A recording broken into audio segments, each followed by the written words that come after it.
Inside of the narcissistically abusive relationship, what traps you is a covert contract you didn't realize that you'd signed that asks you, that demands of you that you not be.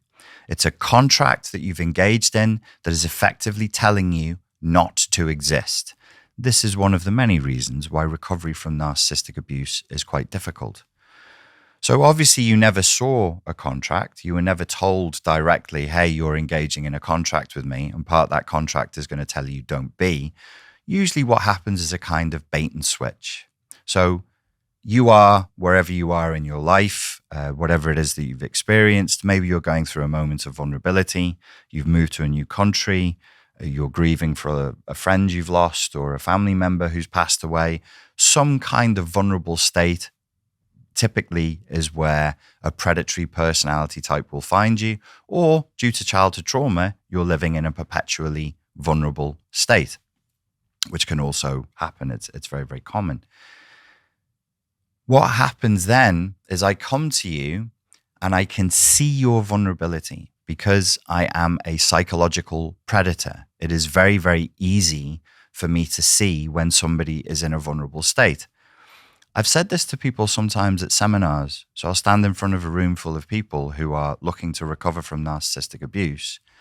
And I will say to people, you must be aware that you're giving away far more information about yourself than you realize if somebody is psychologically informed or interested in mapping people's vulnerability. And I'll stand there and I'll say, I can look out amongst you and I can see who's vulnerable. I can see who's emotionally dysregulated.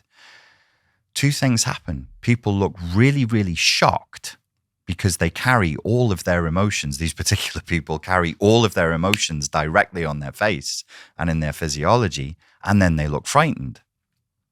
First of all, don't be shocked. We're all leaking information that we don't realize we're leaking. Most of us are not as smart as we think we are. And it's not the case that most of humanity is scanning for vulnerabilities anyway. It's that psychological predators have learnt to scan for vulnerabilities. And it's a fairly simple exercise to do.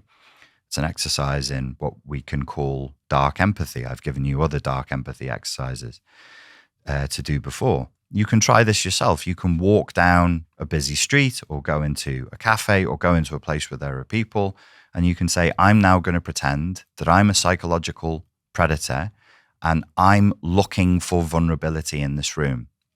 Can I find it? And you'll find a part of your brain starts to solve the problem, and you can look and you can scan people and you can see who is vulnerable. So you've been scanned, you've been found to be vulnerable. They've then mapped those vulnerabilities in terms of what it is likely that you feel vulnerable around. And maybe they would say, this person seems lonely. This person seems like they're really craving to be seen, or they're really craving for love, or they're really craving for validation. So to keep it simple, let's assume that I am the gender I am. As a man, I might see a woman and say, I can see that this woman is lonely. And I think I'm seeing signs that she's grieving for something. I think I can see signs that there's a little bit of listlessness and depression going on here. Perfect. Just consider for a moment how nasty and evil that line of thinking is. What do I need to offer her to sink my hooks into her? Well, if she's lonely and she's feeling depressed, and I could have scanned you wrong, and they do get it wrong sometimes, but they do misinterpret signals sometimes. Nobody's, they're still human. They're not superhuman. But at times they can seem like they're so plugged into your emotional states that they can seem almost psychic. It's just that they're making a big effort and they've spent years practicing it. What will I offer you? I must offer you some kind of a bait. I need you to come to me. If I just come to you and push myself into your space, that's psychopathic abuse. That becomes more of an issue that the police can actually deal with. For narcissistic and borderline abuse to play out, I need a degree of consent. I need a degree of you coming towards me.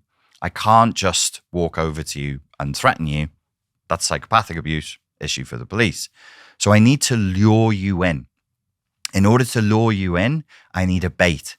And the bait should be carefully constructed around what I think it is you're missing in your life.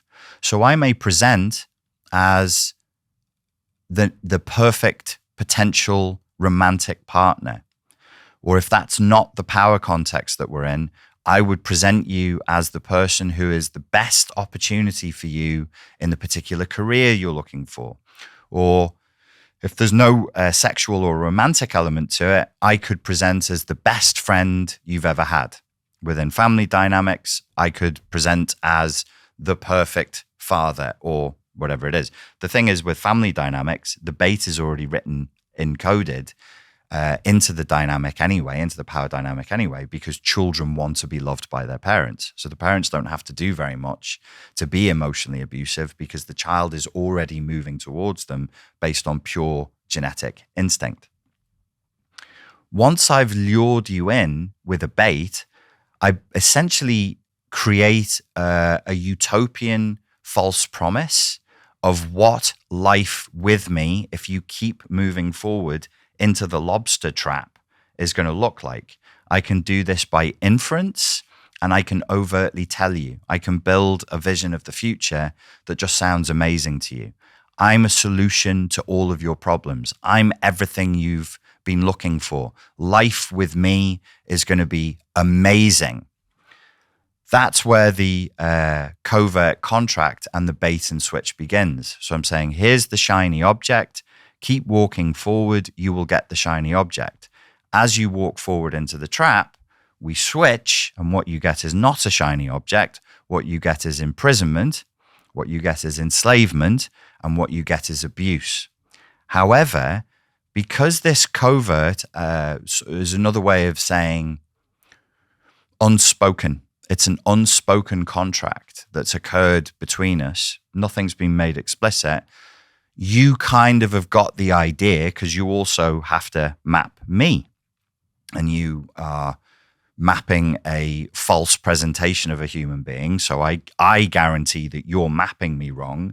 You think my intentions are this, they're that. You think my beliefs are this, they're that.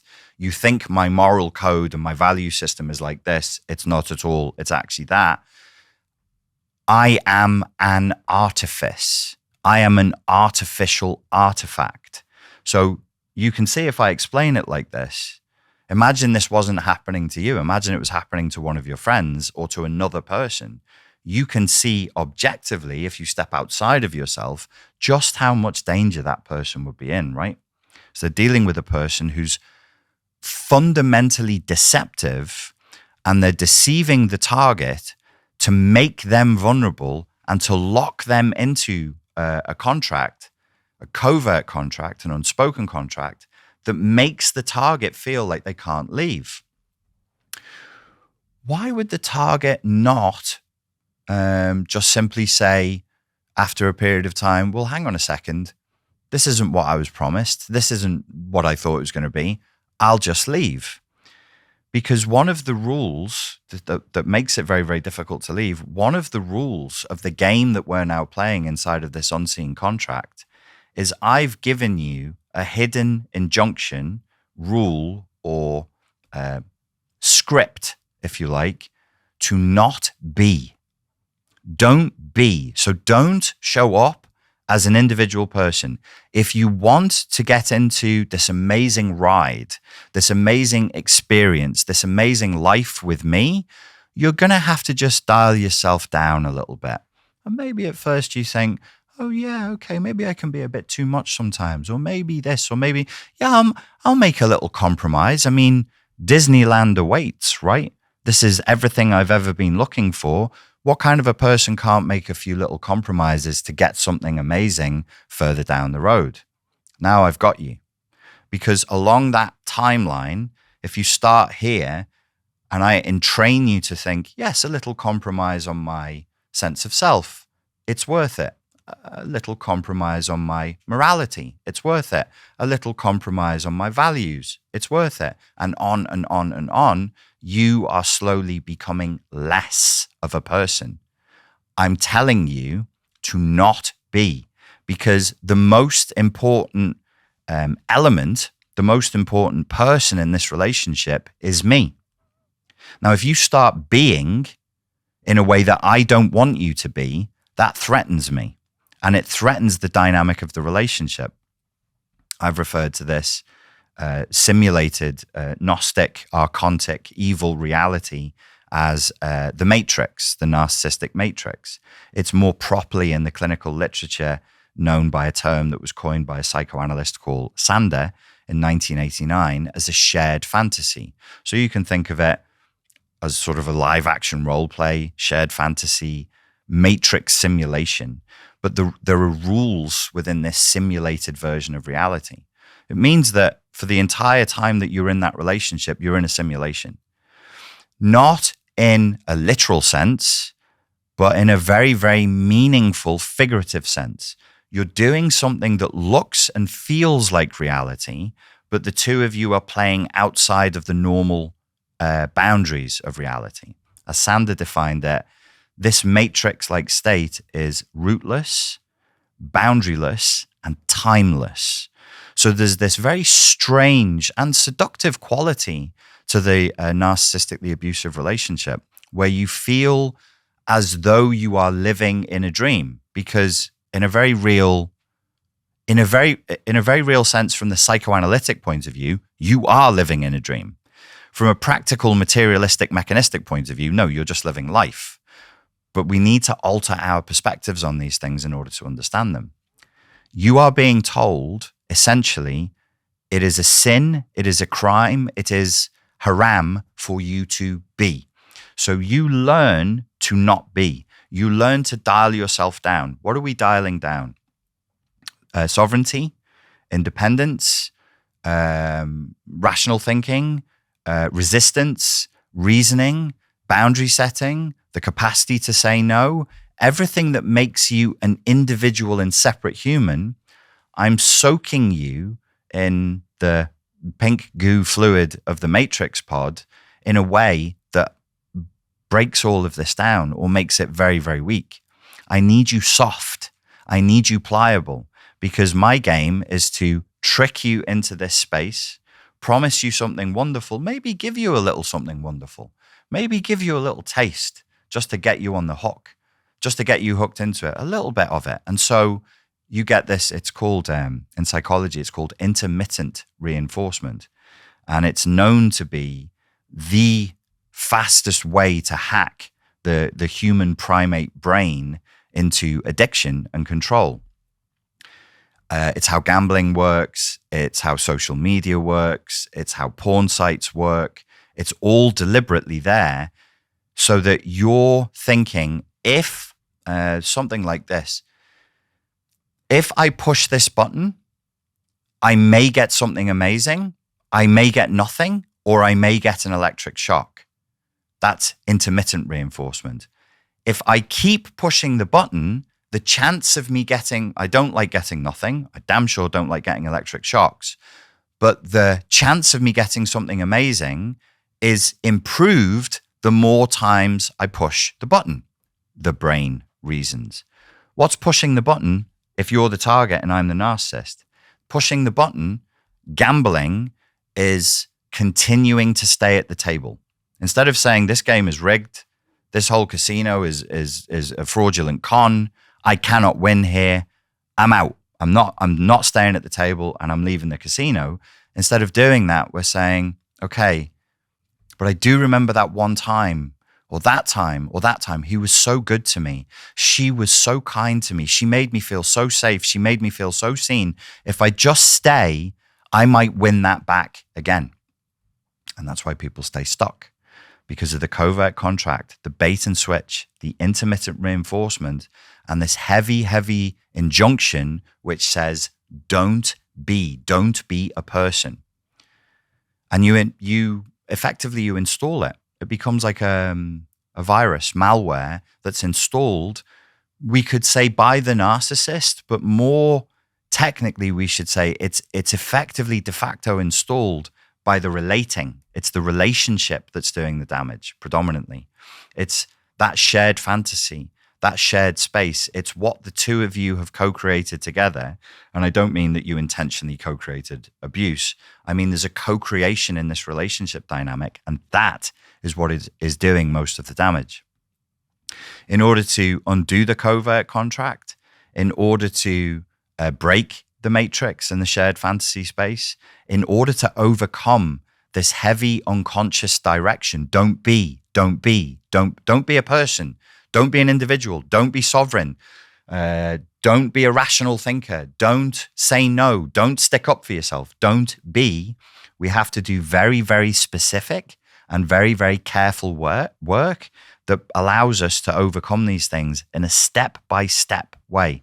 I have a course for you that helps you to do that. It's the complete guide to deprogramming from narcissistic abuse. It's called a deprogramming guide because we are assuming that you have been programmed or brainwashed in a kind of a cult of one, and our job is to deprogram you back out of it. It's not an easy course. It's not a fast course, but there is no easy, fast way to recover from narcissistic abuse. If you're interested in the course, it's available now from richardgrannon.com. Ladies and gentlemen, thank you very much for your time and for your attention. I look forward to speaking to you again very soon. Thank you.